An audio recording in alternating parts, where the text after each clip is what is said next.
आज हम class 10th की आत्मत्राण कविता को समझेंगे।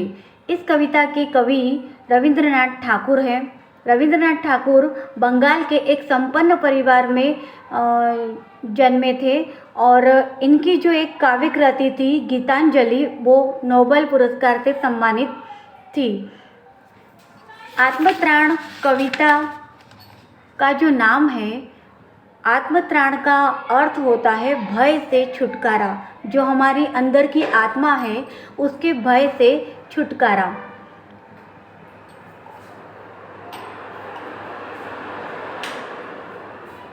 इसमें रविंद्रनाथ ठाकुर कहते हैं, भगवान से प्रार्थना करते हैं,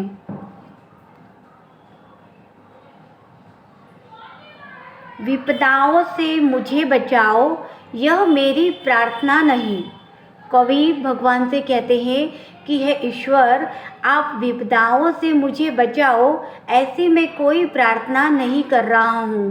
केवल इतना हो करुणामय, कभी न विपदा में पाऊँ भय। केवल हे ईश्वर इतना करना कि जब भी मेरे ऊपर कोई विपत्ति आए तो मैं उस विपत्ति से डरूँ ना। दुख ताप से व्यथित चित्त को न दो सांत्वना नहीं सही। अर्थात यदि मेरे ऊपर कोई दुख तकलीफ कुछ आता है, परेशानी, तो उसमें मुझे कोई सांत्वना देने वाला नहीं हो वो भी चलेगा, पर इतना होवे करुणामय, दुख को मैं कर सकूं सदा जय। कोई मेरे दुख तकलीफ में सांत्वना देने वाला नहीं हो तो चलेगा, पर मेरे दुख को मैं सदा जय कर सकूं, मतलब उस दुख से मैं पार आ सकूं, इतना कृपा कर देना। कोई कहीं सहायक न मिले तो अपना बल पौरुष न हिले।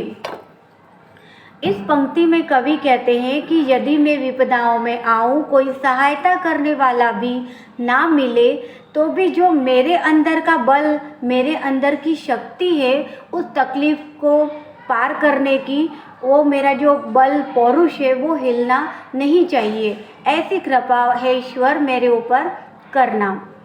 हानि उठानी पड़े जगत में लाभ अगर वंचना रही। हानि उठानी पड़े जगत में लाभ अगर वंचना रही। इसमें कवि कहते हैं कि यदि मुझे इस जगत में हानि भी उठानी पड़े तो भी कोई बात नहीं, तो भी मन में ना मानूं क्षय, तो भी मैं मेरे मन में किसी प्रकार का कोई दुख नहीं करूँगा कि मुझे हानि उठानी पड़ रही है।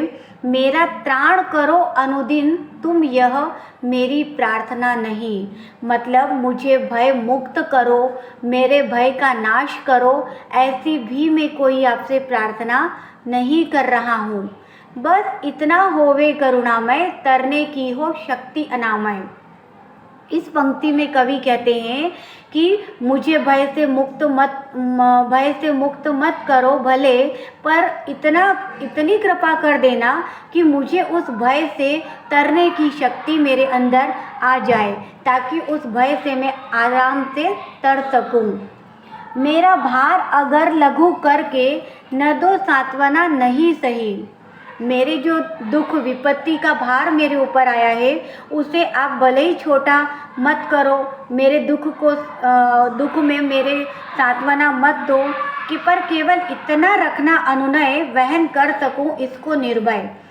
मतलब मेरे दुखों को यदि आपने कम नहीं किया तो चलेगा, पर मेरे दुखों को सहन करने की शक्ति मैं निडरता से कर सकूं, मेरे दुखों का भार मैं निर्भयता से वहन कर सकूं, इतना मुझे शक्ति देना।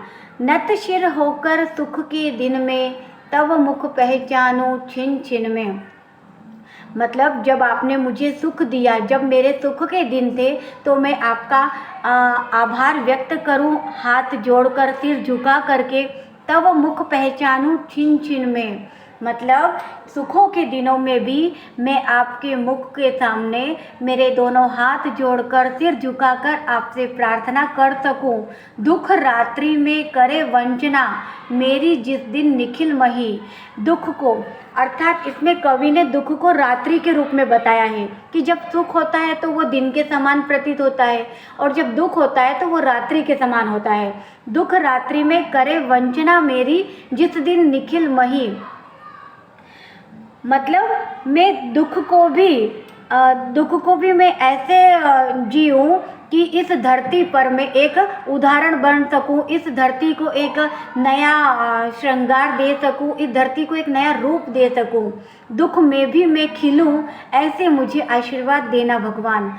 उस दिन ऐसा हो करुणामय, तुम पर करूं नहीं कुछ संशय। अर्थात सुख में तो आपने मुझे साथ दिया है, पर रात्रि के समय, दुख रूपी रात्रि के समय भी आप मुझे ऐसा बनाओ कि पूरी धरती पर मैं शोभित हो सकूं।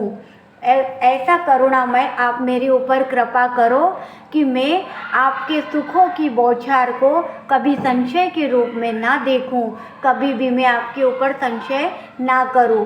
क्योंकि कभी कभी हम भगवान से ऐसा कहते हैं कि यार भगवान ने तो हमें ऐसा करते तो अच्छा रहता, भगवान ने मेरा साथ नहीं दिया, भगवान को ऐसा करना चाहिए था।